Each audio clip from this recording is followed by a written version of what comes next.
Queridos irmãos, que a paz de Jesus nos envolva a todos. Nesta oportunidade, estudaremos o tópico Conhecimento do Futuro, o penúltimo do capítulo 10, parte terceira do Livro dos Espíritos. O capítulo é referente à lei de liberdade. Antes, porém, devemos pedir permissão a Deus e a Jesus para dar por iniciados os nossos trabalhos e rogar inspirações que conduzam nossas mentes e corações enquanto desenvolvemos e ouvimos este estudo. Que assim seja. Uma primeira informação sobre o tema é que ele está situado dentro do capítulo referente à lei de liberdade.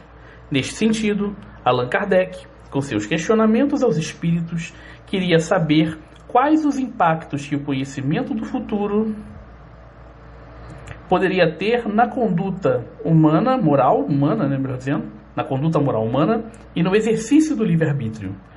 No entanto, antes de entrarmos propriamente nas perguntas que estudaremos hoje, são cabíveis os seguintes questionamentos.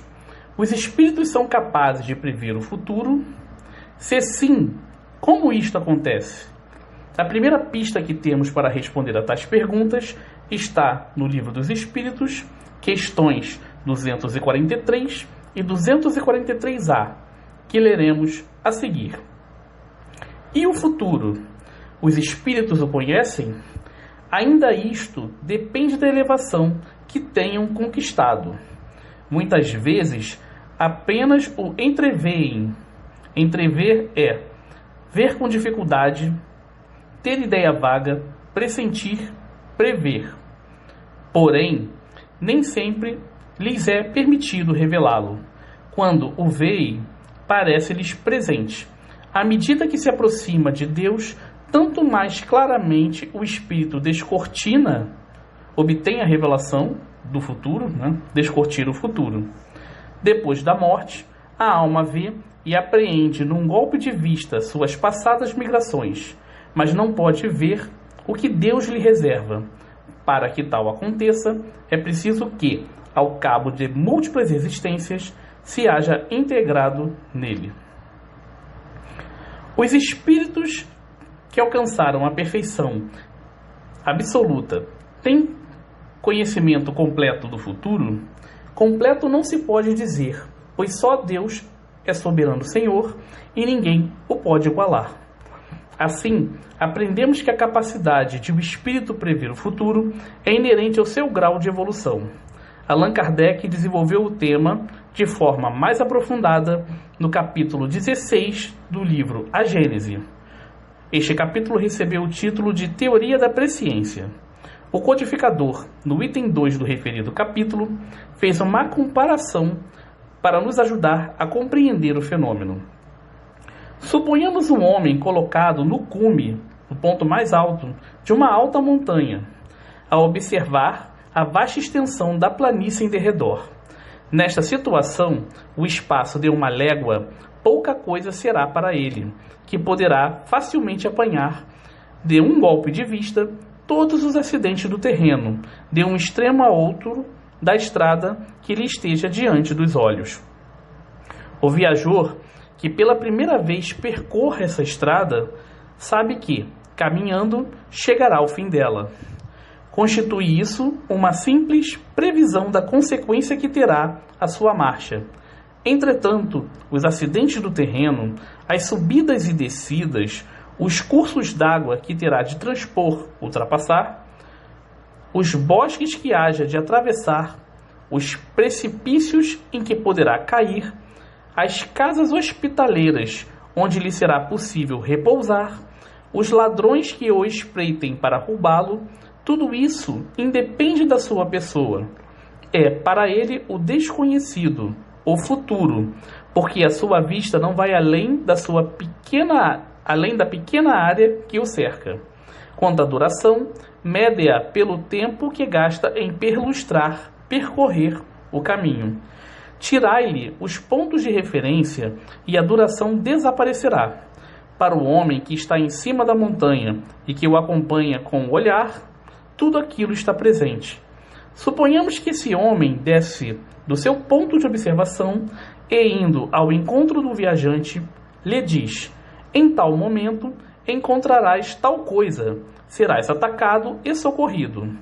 Estará predizendo o futuro, mas o futuro para o viajante, não para ele, autor da previsão, pois que, para ele, esse futuro é presente. É bom deixar claro que Kardec fez uma comparação entre a visão de conjunto do homem no cume da montanha e a possibilidade de abranger fatos futuros, que é consequente ao grau de evolução / desmaterialização do espírito. Isto não quer dizer que o espírito tem que estar no alto de uma montanha para ter tal habilidade. Em verdade, ele, o espírito, a tem onde quer que esteja. Ou seja, o espírito com suficiente grau de evolução é capaz de abarcar, de ter a visão dos acontecimentos que ocorrerão num período de meses, anos, séculos ou até milhares de anos. Para este espírito, os quadros do futuro não se apresentam de forma sucessiva, ou seja, com fatos apresentados após o outro. Na verdade, se apresentam de forma simultânea, de tal modo que o espírito pode ver, ao mesmo tempo, o início, o meio e o fim de dado período. E para este espírito, estes quadros são como se fossem o presente. Assim, se houver um fim útil e permissão de Deus, o espírito pode fazer com que o encarnado, pressinta fatos futuros, para que este encarnado possa cooperar com a ocorrência desses fatos futuros e saiba como agir no momento oportuno. A revelação nunca ocorre para satisfação de mera curiosidade e, em geral, é espontânea e nunca, quase nunca, resposta a uma pergunta feita diretamente a um espírito. Pode dar-se também que o próprio encarnado, que tenha certo grau de evolução e inclinação para as coisas espirituais, possa ver os quadros do seu futuro pelas capacidades do seu próprio espírito, em estado de emancipação da alma, como exemplo o sono, e se ele tiver a missão, este encarnado tiver a missão de fazer a revelação, guardará a lembrança do que viu quando retornar ao estado de vigília, ou seja, quando ele estiver totalmente desperto. O encarnado também pode receber a inspiração dos espíritos e transmitir os fatos futuros sem ter consciência do ocorrido. Encontramos uma advertência quanto às previsões feitas pelos espíritos no capítulo 26 do Livro dos Médiuns, item 289, pergunta 9. Em tal questão, foi dito que devemos desconfiar de todas as previsões feitas por espíritos que não contenham um fim de utilidade geral, que sejam exclusivamente pessoais.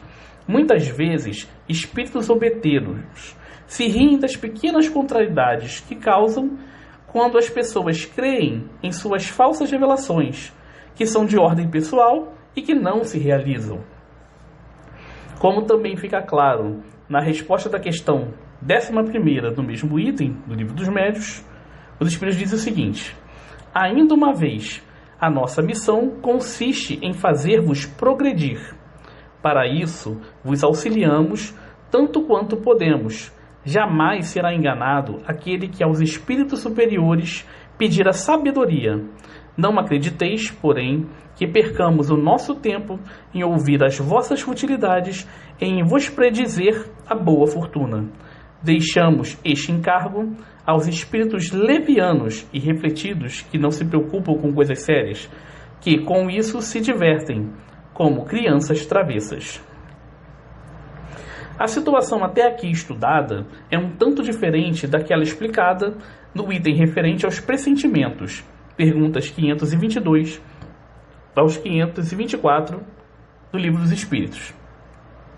Pois os pressentimentos dizem respeito a um conselho de um bom espírito a um encarnado, ou então a impressão que uma pessoa tem quando estão próximos momentos relevantes da sua existência, previstos no seu planejamento reencarnatório.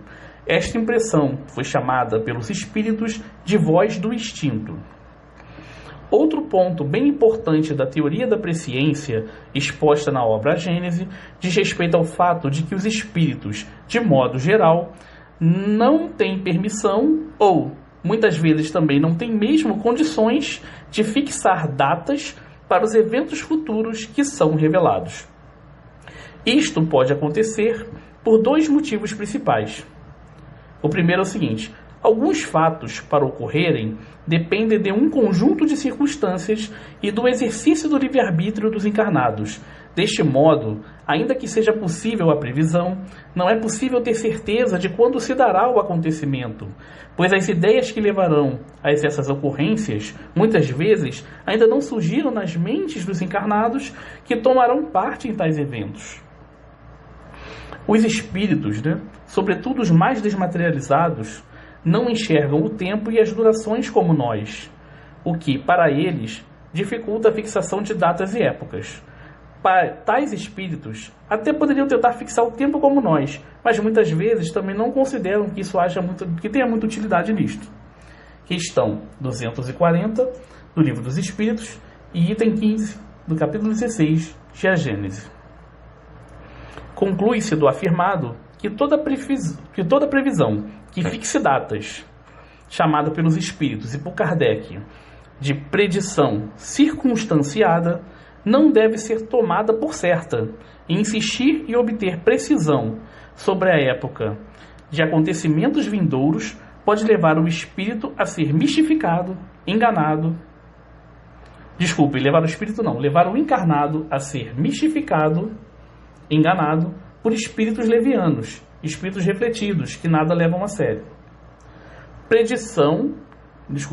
Predições de caráter geral são apresentadas no texto bíblico.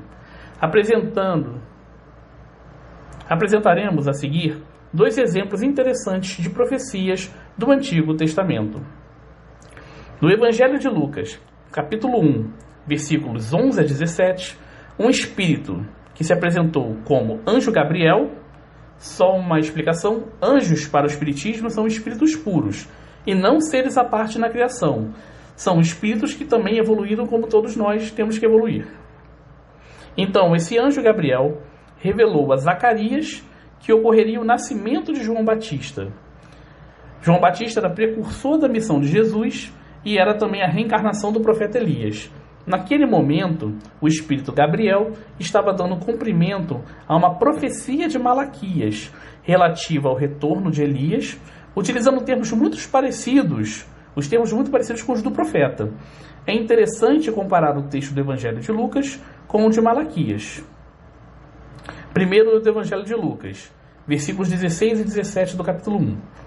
E converterá muitos dos filhos de Israel ao Senhor seu Deus, e irá adiante dele no espírito e virtude de Elias, para converter os corações dos pais aos filhos e os rebeldes à prudência dos justos, com o fim de preparar ao Senhor um povo bem disposto. Lucas capítulo 1, versículos 16 e 17. Eis que eu vos enviarei o profeta Elias, antes que venha o grande e terrível dia do Senhor, e ele converterá o coração dos pais aos filhos e o coração dos filhos a seus pais, para que eu não venha e fira a terra com maldição. Essa é a profecia de Malaquias, que está no capítulo 4, versículos 5 e 6. Esse foi o primeiro exemplo. Tem um segundo exemplo que é o seguinte: é um trecho que diz respeito a um fato referente ao próprio Mestre Jesus, que aconteceu antes da entrada triunfal em Jerusalém. E, quando se aproximaram de Jerusalém e chegaram a Betfagé, ao Monte das Oliveiras, enviou então 2 discípulos, dizendo-lhes: ide à aldeia que está defronte de vós, e logo encontrareis uma jumenta presa e um jumentinho com ela. Desprendei-a e trazei-mos. E, se alguém vos disser alguma coisa, direis que o Senhor os há de mister. Ou seja, o Senhor utilizará o jumento. O jumento é jumentinho. E logo os enviará. Ora, tudo isto aconteceu para que se cumprisse o que foi dito pelo profeta, que diz: dizei à filha de Sião: Eis que o teu rei aí te vem, manso e assentado sobre uma jumenta, e sobre um jumentinho, filho de animal de carga. E, indo aos discípulos e fazendo como Jesus lhes ordenara, trouxeram a jumenta e o jumentinho, e sobre eles puseram as suas vestes, e fizeram-no assentar em cima. Evangelho de Mateus, capítulo 21, versículos 1 a 7. A profecia referente à entrada do Mestre em Jerusalém sobre um jumento estava no livro de Zacarias, capítulo 9, versículos 9 e 10. Alegra-te muito, ó filha de Sião, exulta, tem grande alegria, ó filha de Jerusalém. Eis que o teu rei virá a ti, justo e salvador, pobre e montado sobre um jumento, e sobre um jumentinho, filho de jumenta. E de Efraim destruirei os carros, e de Jerusalém os cavalos, e o arco da guerra será destruído. E ele anunciará paz aos gentios, e o seu domínio se estenderá de mar a mar, e desde o rio até as extremidades da terra. Ou seja, as referidas predições tinham um caráter de grande relevo para a humanidade, pois tratavam do precursor e do próprio Messias, e não eram circunstanciadas, de tal modo que houve a necessidade do anúncio do cumprimento das profecias, pelo Espírito Gabriel e pelo Mestre Jesus, respectivamente.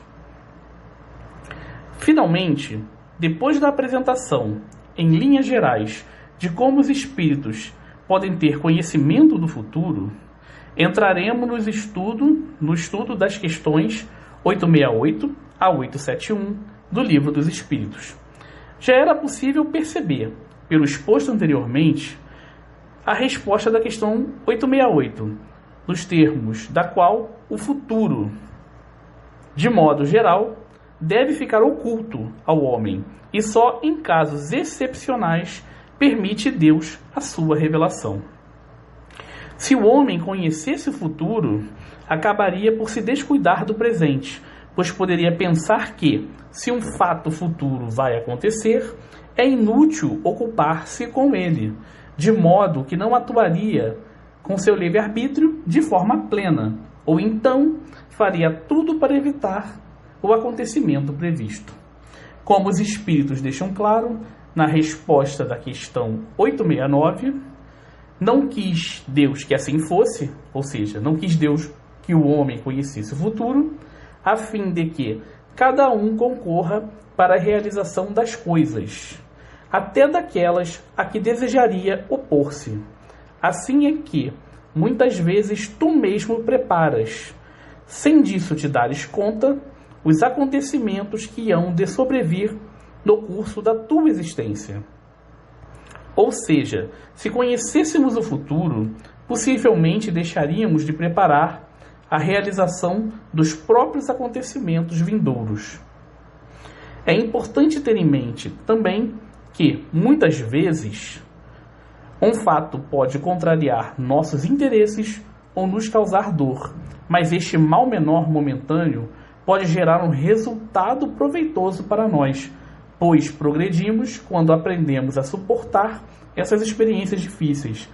Assim, se soubéssemos do fato de antemão e pudéssemos evitá-lo, acabaríamos por perder a oportunidade de progresso para o nosso espírito. A questão 870 do Livro dos Espíritos, em consonância com a teoria da presciência da obra Gênese, esclarece que, em casos eventuais, o futuro é revelado ao homem com o objetivo de facilitar a ocorrência do fato revelado, fazendo com que o homem atue de forma diversa da que atuaria caso não soubesse da previsão. Muitas vezes, tal revelação também é uma prova, pois o conhecimento prévio de um acontecimento pode suscitar pensamentos ou ações, bons ou maus. Os espíritos dão um exemplo da previsão de uma herança, que pode gerar o sentimento de cobiça, ganância, ou o desejo da morte daquele de quem se herdaria a herança. Há a possibilidade de a previsão não se cumprir. E, neste caso, a prova consiste em saber suportar a decepção. Por fim, a questão 871, pela sua profundidade, que ultrapassa os limites do tema conhecimento do futuro, merece ser lida. Pois que Deus tudo sabe, não ignora se um homem sucumbirá, falirá ou não em determinada prova. Assim sendo, qual a necessidade dessa prova, uma vez que nada acrescentará ao que o Deus já sabe a respeito desse homem? Resposta: isso equivale a perguntar por que não criou Deus o homem perfeito e acabado? Por que passa o homem pela infância antes de chegar à condição de adulto? A prova não tem por fim dar a Deus esclarecimentos sobre o homem, pois que Deus sabe perfeitamente o que ele vale, mas dar ao homem toda a responsabilidade de sua ação, uma vez que tem liberdade de fazer ou não fazer. Dotado da faculdade de escolher entre o bem e o mal, a prova tem por efeito pô-lo em luta com as tentações do mal e conferir-lhe todo o mérito da resistência.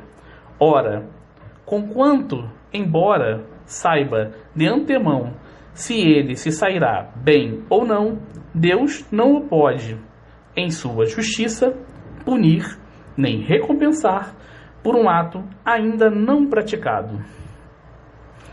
Pelo que observamos desta resposta,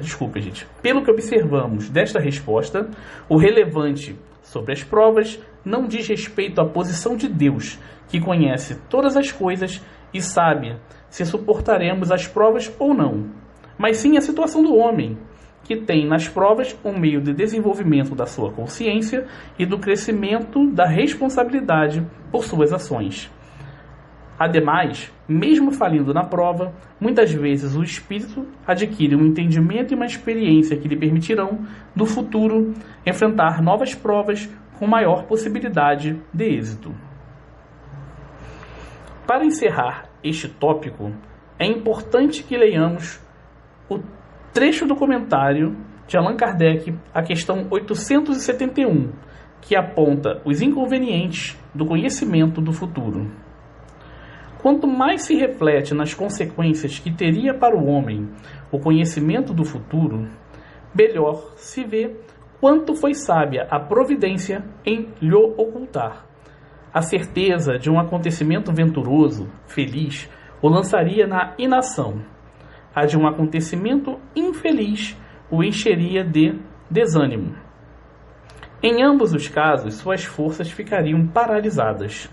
Daí o não lhe ser mostrado o futuro, senão como meta que ele cumpre atingir por seus próprios esforços, mas ignorando os trâmites porque terá de passar para alcançá-la. O conhecimento de todos os incidentes da jornada lhe impediria a iniciativa e o uso do livre-arbítrio. Ele se deixaria resvalar pelo declive fatal dos acontecimentos sem exercer suas faculdades. Quando a realização de uma coisa está assegurada, ninguém mais se preocupa com ela. Neste sentido, podemos lembrar da advertência do Mestre Jesus do Evangelho de Mateus, capítulo 6, versículo 34. Não vos inquieteis, pois, pelo dia de amanhã, porque o dia de amanhã cuidará de si mesmo. Basta a cada dia o seu mal. Ou seja, a inquietação exagerada com o futuro, seja ele individual ou coletivo, não é muito benéfica, até mesmo porque nós mesmos construiremos esse futuro aproveitando as oportunidades de progresso que a vida material nos proporciona. Como escreveu Emmanuel em mensagens nas quais comentou o referido versículo, são 2 trechos, vou ler o primeiro. O homem não pode nutrir a pretensão de retificar o mundo ou os seus semelhantes de um dia para o outro, atormentando-se em aflições descabidas, mas deve ter cuidado de si, melhorando-se, educando-se e iluminando-se sempre mais. O nome da mensagem é Cuidados, é o capítulo 152 de Vinha de Luz. E tem um outro trecho. Não ignorar as crises do mundo, entretanto, reconhecer que, se reequilibrarmos o nosso próprio mundo por dentro, esculpindo-lhe a tranquilidade e a segurança em alicerces de compreensão e atividade, discernimento, bom senso e serviço, perceberemos de pronto que as crises externas são fenômenos necessários ao burilamento, aperfeiçoamento da vida, para que a vida não tresmalhe, não escape da rota que as leis do universo lhe assinalam no rumo da perfeição. O nome dessa mensagem, de onde eu tirei esse trecho, é Prescrições de Paz, do livro Ceifa de Luz, e é o capítulo 20. Para a nossa reflexão, neste momento, damos por encerrados os nossos estudos, pedindo permissão a Jesus e aos benfeitores espirituais e rogando que fluidos salutares possam vir até nós e nos ajudar na cura de males físicos, psíquicos e morais. Que assim seja.